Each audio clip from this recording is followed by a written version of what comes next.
Hi everybody, thanks for joining us for Northern Ag TV. I'm Coulter Brown. Well, the big story is USDA releasing the annual cattle inventory report on Friday afternoon. It was highly anticipated after the agency canceled the July inventory report due to budgetary issues. And there's a lot of information contained here. It really tells us where the cattle industry is at in terms of contraction or expansion. One of the big numbers we're watching out of that report is the beef cow herd number. Now, in 2019, the U.S. cow herd did peak nationally at 31.7 million cows. That was after the record prices we saw in 2014. But we've been on a 6-year decline now, just shy of 4 million head of cows liquidated. The January 1 figure for this year coming in at 27.9 million head nationally. That's the smallest beef cow herd in over 6 decades. Not every state is still shrinking though. The Montana cow herd started contracting back in 2018, and after losing 250,000 cows, we started growing last year. We're now back up to 1.25 million head of beef cows, and with that, Montana has actually surpassed Kansas to become the number 6 beef cow state in the nation. North Dakota also showing a modest increase. Meanwhile, Wyoming shrinking to the smallest herd since 1991, South Dakota at its lowest level since 1988. The other real key factor out of that report is the replacement heifer inventory down 1% from last year, seeming to indicate that even if we start to grow the herd in 2025, it'll likely be a slow growth as we just don't have the heifers in the pipeline.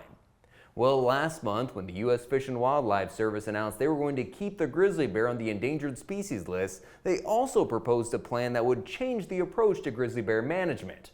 Montana Fish, Wildlife and Parks Director Christy Clark said that was frustrating as there seemed to be not very much plan from the Fish and Wildlife Service. It is so disappointing. They went from giving us these distinct population recovery zones to saying, oh, now we have to have a recovery zone that spans from Sydney, Montana to Seattle. And our biologists looked at this plan and said, gosh, to get grizzly bears recovered, their estimate is it'll take 280 years. So we're just looking for relief in a change of administration. Well, beneficial ownership information reporting is not dead and buried just yet. Of course, you remember a stay was issued that prevented business owners from having to report. That came out in December. But now a recent Supreme Court decision lifted that injunction. However, the decision will not immediately force millions of business owners to report. That's because a separate nationwide injunction remains in place, so the Treasury Department is not requiring businesses to file right now. It does remain to be seen how the new administration will handle the enforcement, but stay tuned because the law states that if businesses fail to file, it comes with a $591 per day fine.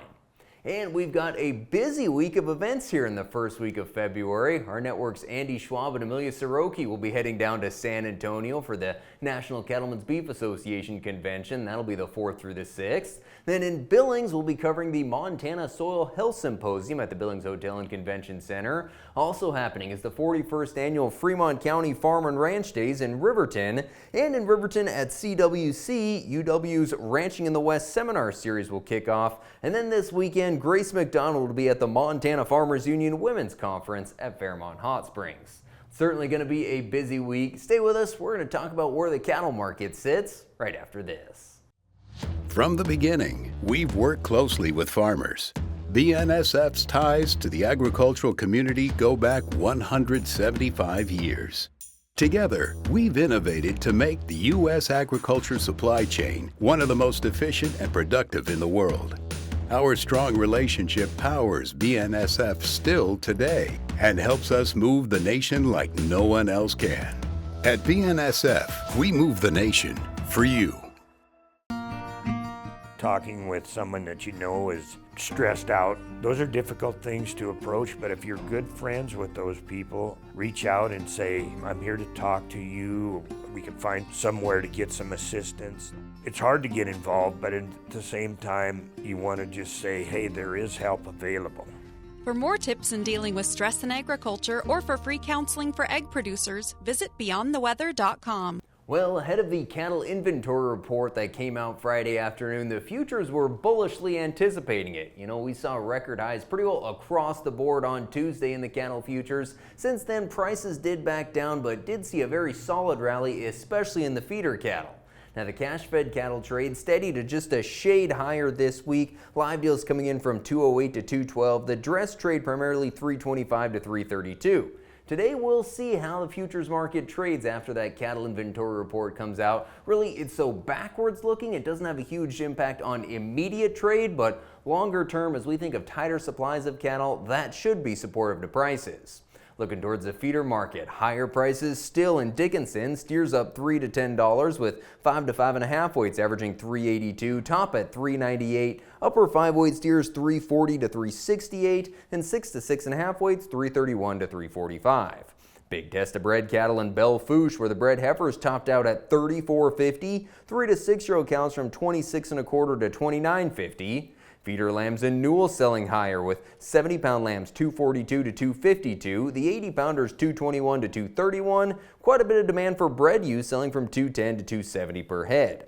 And despite a lower finish on Friday in the wheat market, we actually saw the futures gain ground. Both nearby hard red winter and spring wheat up about 20 cents. Support being found largely thanks to slower exports out of the Black Sea region and some weather in India likely to impact wheat yields. The wheat market has a lot of ground left to make up, but these are the highest prices we've seen since November. March hard red spring wheat closing last week at $6.15, winter wheat at $5.79. That's going to do it for this morning's report. Thanks for joining us. Have a great week.